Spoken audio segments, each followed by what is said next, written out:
This Theory Experts video is on strategic family therapy. Some of the main contributors were Gregory Bateson, Jay Haley, Don Batzlavick, Don Jackson, and Virginia Satir. These individuals came together to create the Mental Research Institute, otherwise known as MRI.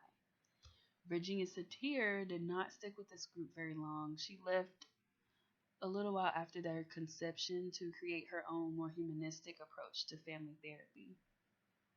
Gregory Bateson was trained in anthropology, and he brought a lot of what he knew to this group, and they came together to develop a communications model for understanding schizophrenia. And what they really looked at was children with schizophrenia and their relationships with their mothers. And what they found was that a lot of the time, the people in these relationships end up in double bind or lose lose situations. The example in the book is of a father asking his daughter whether or not she's a lesbian. And in asking her, he sort of lets her know that he wouldn't be able to accept her the way she is. So, in this situation, the father is in a lose situation because if the daughter says yes, then he has already told her that he wouldn't really be able to accept her. And if the daughter says yes, she's feeling that pressure. If she says no, then she's not really being true to herself. And, the father would probably find out anyway, and it would just hurt their relationship. So no one really wins in that type of situation.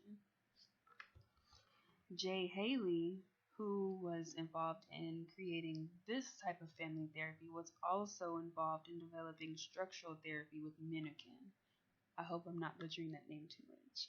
But also in the 70s, him along with his wife at the time, Chloe Madanes, I'm not butchering that one as well, but they came together to found the Washington School of Strategic Family Therapy. And their focus was really on family hierarchies. Now, the MRI was not as focused on family hierarchy as they were. Paul Václavic and others in the later part of the 70s came together to create brief family therapy, which is another type of strategic family therapy. Depending on who you ask, there are a couple or three models that come from strategic family therapy. One of them is the MRI model, and therapists that follow this model really believe that family problems are just ineffective solutions for the circumstances that they're under. So really what they need to get help with is finding better solutions to their issues. Therapists that follow the Milan model really think that families kind of operate out of a paradox, so to speak. So families want to change, but they also want to remain the same, but still fix their issues. So there's conflict there. From the Milan model, there is a type of intervention called invariant intervention. In this intervention, the therapist require the parents to leave home before dinner at least 2 times, and they leave their children a note saying that they'll be back later, but they don't tell the children really anything else before they leave or after they come back. And this type of intervention is to really help break up the coalitions in the family between the parents and the problem child and to strengthen the parents' relationship in that subsystem. One of the key concepts is that there's this focus on communication. As people, we're always communicating in one way or another. We can't really live without communication. There's this belief that all statements have content and a directive. Or another way you could say it is that all statements have information and this sort of built-in command.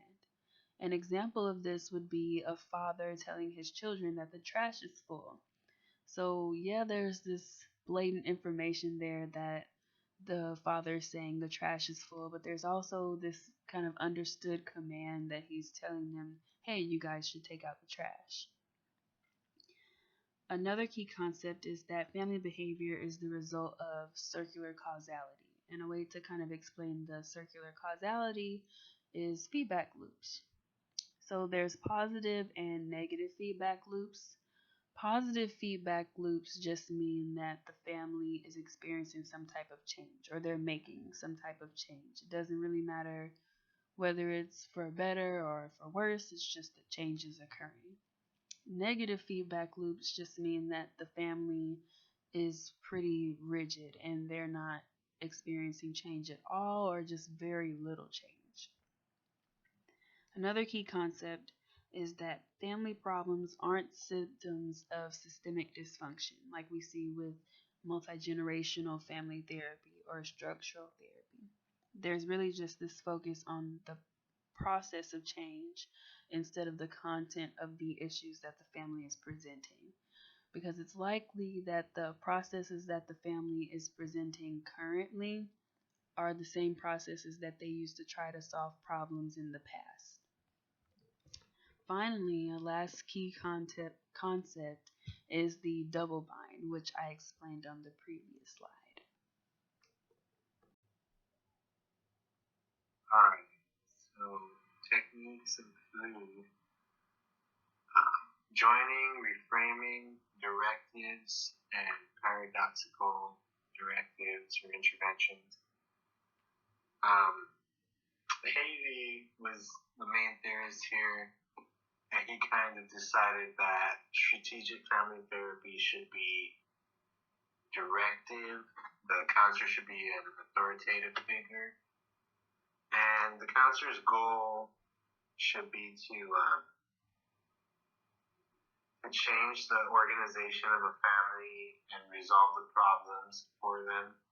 So he viewed a therapist's responsibility to plan strategy for resolving client problems. And a lot of the ways he did it were through these techniques. So joining is basically joining up with the family in their beliefs, in their resistance. That way you kind of get more accepted into their family, into their way of thinking. And the goal is for them to be able to trust you more. Reframing, so you want to change family perceptions and the way they're doing things, behaviors. A lot of times they're doing what they're doing to maintain homeostasis or to keep a problem.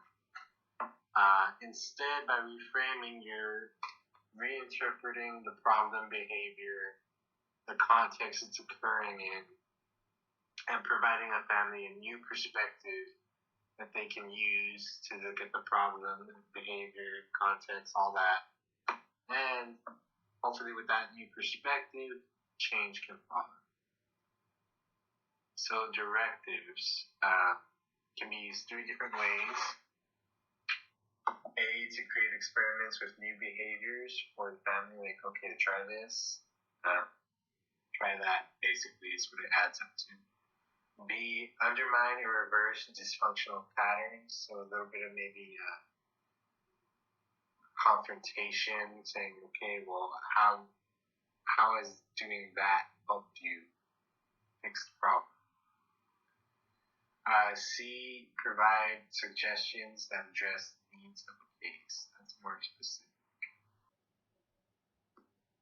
So directives themselves, there's 2 different types. The straightforward directive, which means, examples are giving advice, coaching. I think you should do this, or maybe it'll be helpful if you try, things like that. Indirect directives go towards paradox, doing nothing, assigning absurd tasks.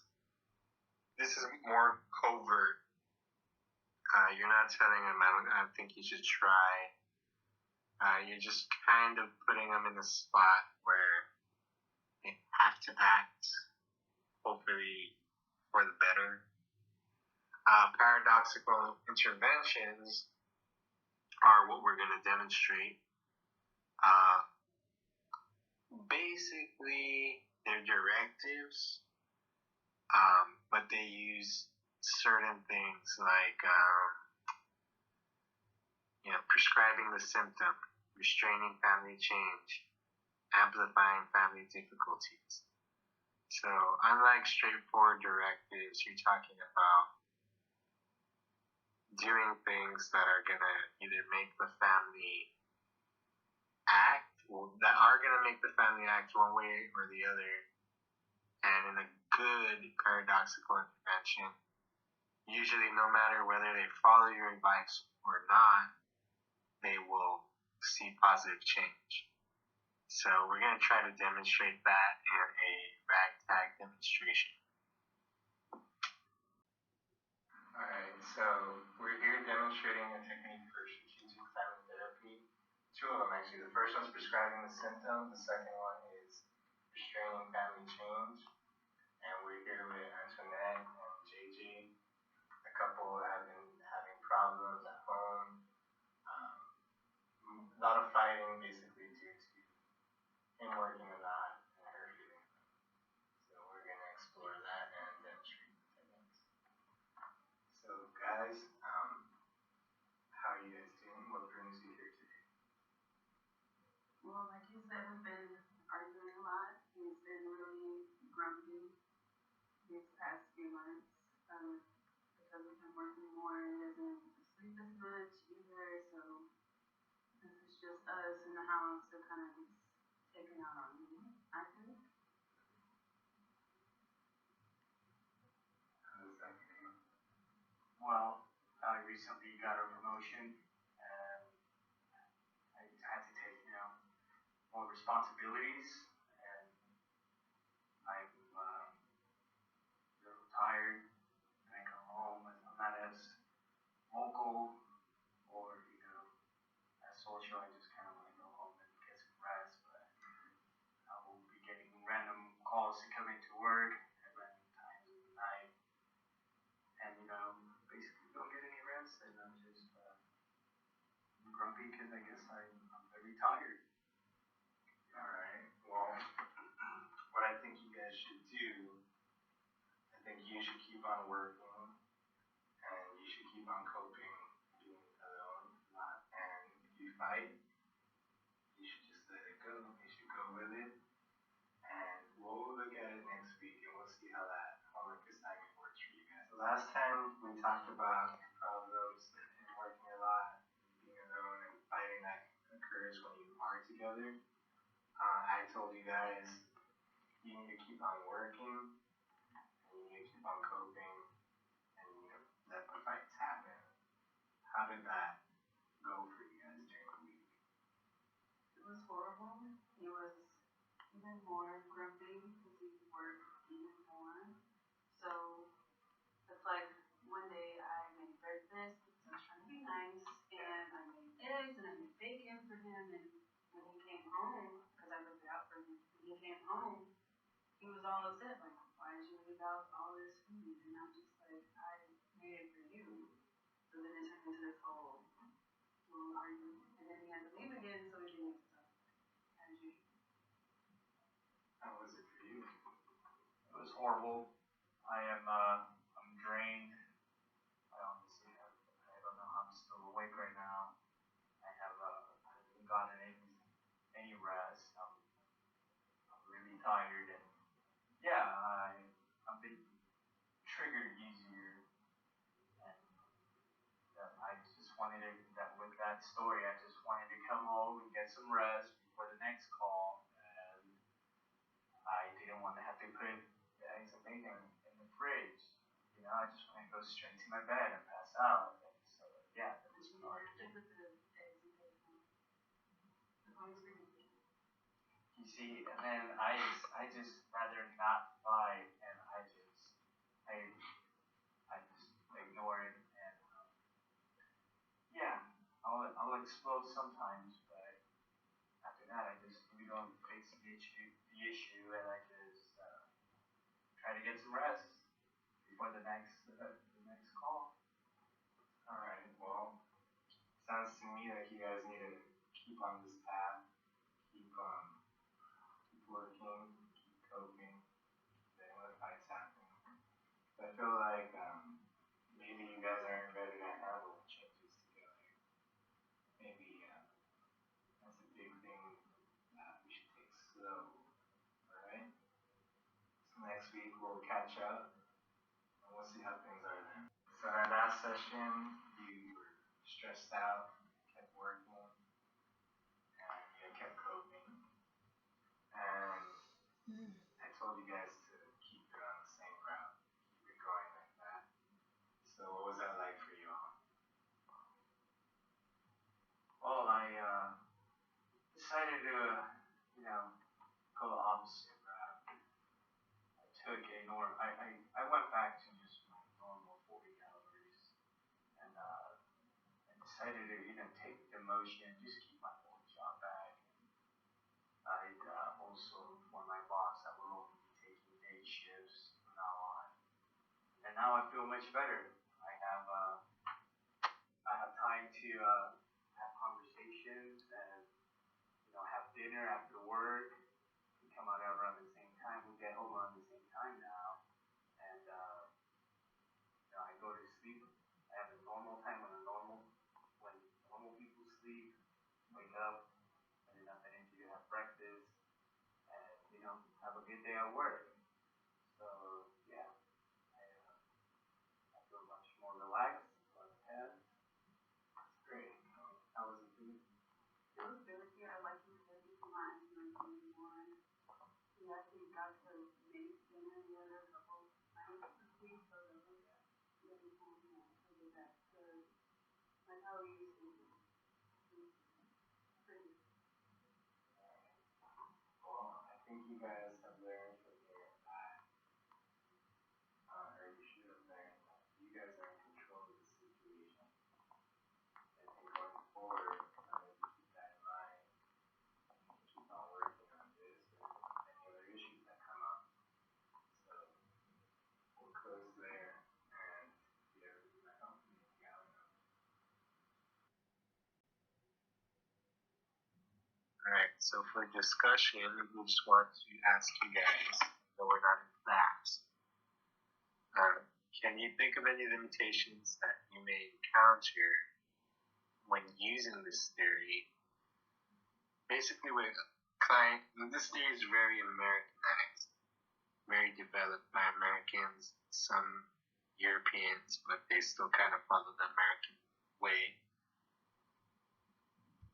So it should be very easy for you guys to think of how maybe this theory and these techniques won't work with a family that has moved to the U.S. maybe 2 years ago. They're not very assimilated, and now they're in therapy, and maybe they're thinking, what the hell is this person saying? It doesn't make any sense. So yeah, you can think of a few scenarios for sure. The second question, what are benefits of using strategic method? What populations do you feel this could help the most? I think the easy answer might be Americans, but you guys can dig a little deeper. And that should conclude our presentation. Thank you.